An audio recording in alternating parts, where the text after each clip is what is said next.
ኤፌሶን ምዕራፍ 5 ላይ ሐዋርያ ጳውሎስ በዚህ መልእክቱ በዚህ ደብዳቤ ውስጥ ብዙ ነገሮችን አንስቷል።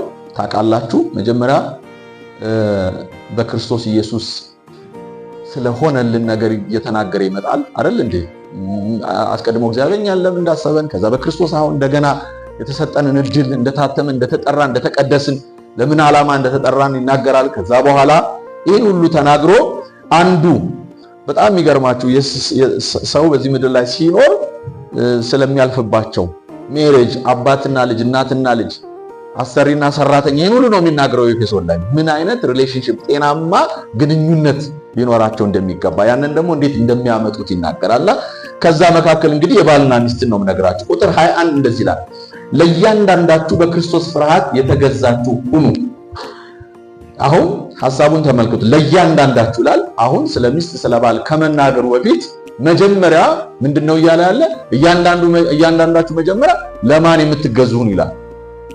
ለክርስቶስ በሉ እስኪ። ስለዚህ ለክርስቶስ ከመገዛት ይጀምራል ማለት ነው። ትዳር ውስጥ በሚኖረን ህይወት ውስጥ ያንን ቻሌንጅ በድል እንድናልፈው ከምን መጀመር አለብን? ለክርስቶስ ምን ከማለት ነው? ከመገዛት።